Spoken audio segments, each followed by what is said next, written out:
తర్వాత ముఖ్యంగా మా పులివెందుల మండల ప్రజల తరపున ప్రత్యేకంగా కదిరి ఎమ్మెల్యే అయినటువంటి కందికుంట ప్రసాద్ గారికి అందరి తరపున మా మండల అందరి తరపున ప్రజానీకం తరపున ప్రత్యేకంగా ధన్యవాదాలు కృతజ్ఞతలు తెలుపుకుంటూ ఉన్నాం. ఎందుకంటే ఏదైనా ఒక మంచి పని చేసేటప్పుడు ఆ మంచి పని చేస్తే వీళ్ళకి చాలా మంచి పేరు వస్తుందని ఇక్కడ లోకల్గా ఏదైనా కానీ ఇబ్బందులు అడ్డంకులు కూడా సృష్టించేదానికి కూడా ప్రయత్నం చేశారు.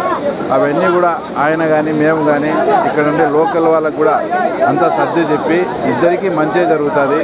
ఏమి అంటే మా ఇద్దరి మాట మీద అందరూ కూడా రైతులు కూడా బాగా సహకరించి తర్వాత ఈరోజు ఇంతటి మహత్తరమైన కార్యక్రమం ఈరోజు జరిగిందంటే దానికి ముఖ్యంగా మరీ కందికుంట వారికి కూడా ప్రత్యేకత కృతజ్ఞతలు తెలుపుకుంటూ ఈరోజు మాధవమ్మ కడప ఎమ్మెల్యే గారు ఈ కార్యక్రమానికి ప్రత్యేకంగా ఎందుకు రావాల్సి వచ్చిందంటే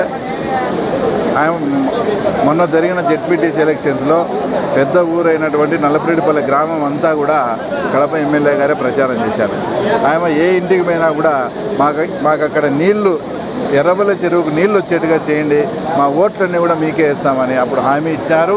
హామీ ఇచ్చిన మేరకు ఆ ప్రాంతంలో మాకు 6,000 ఓట్లతో మెజార్టీతో కూడా గెలిపించడం జరిగింది. కాబట్టి అక్కడ కూడా ఆ ప్రాంతవాసులకు నేను కూడా మాట ఇచ్చిన ఇందులో నా పార్టిసిపేషన్ కూడా ఉండాలనే ఉద్దేశంతో అక్క కూడా ఇక్కడికి రావడం కూడా అక్క కూడా మరీ కృతజ్ఞతలు జరుపుకుంటూ ఎలక్షన్ టైంలో మేము ఒక మాట ఇస్తే దాన్ని చాలామంది వైఎస్ఆర్సీపీకి సంబంధించిన వాళ్ళు ఇది అయ్యేది కాదు, తర్వాత ఎలక్షన్ కోసమని డ్రామాలు ఆడుతున్నారు, మా జగన్ రెడ్డి సీఎం ఉండగానే కాలే, తర్వాత మీరెట్లా చేస్తారని మమ్మల్ని అవహేళన చేసిన వాళ్ళకు తర్వాత ఈరోజు ఇక్కడ ప్రవహిస్తున్న నీళ్ళని చూస్తే తర్వాత వాళ్ళు ఏం సమాధానం చెప్తారు.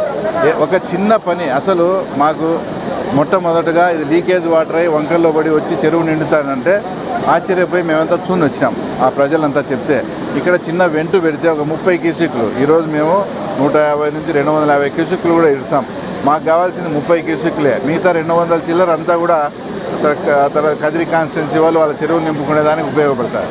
ఇంత చిన్న పని ఒక 5-6 గంటలు పనిచేస్తే అయ్యే పని కూడా జగన్మోహన్ రెడ్డికి ఇన్ని 30-35 ఏళ్ళ నుంచి ఒక బానిసలు ఎలాగా వాడుకున్నారో అలాగా రైతాంగాన్ని వాడుకొని వాళ్ళయ్యా మాకు ఆ తర్వాత ఈ చెరువు చాలా జీవనాధారము, ఇక్కడ మీరు పని చేసి పెడితే మాకు చాలా ఉంటుందని అనేక మంది పోయి లీడర్లు పోయి అడిగినా కూడా చాలా అవహేళనగా అవన్నీ పెద్దిరెడ్డి రామచంద్రాన్ని తీసుకుపోవాలా ఆ టైప్లో చెప్పి ఇంత చిన్న పనిని కూడా ఆయన చేయలేకపోయినాడు.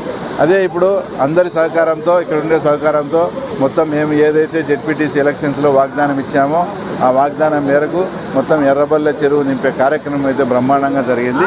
ఈ కార్యక్రమంలో సహకరించిన ఇంజనీర్లకు కానీ లోకల్గా ఉండే రైతులకు కానీ అందరికీ కూడా మరీ కృతజ్ఞతలు తెలుపుకుంటూ తప్పకుండా 30 నుంచి 40 రోజుల్లో ఎర్రబల్లె చెరువు అంతా కూడా నిండుతుందని కూడా ఈ సందర్భంగా మీకు తెలియజేస్తున్నాను.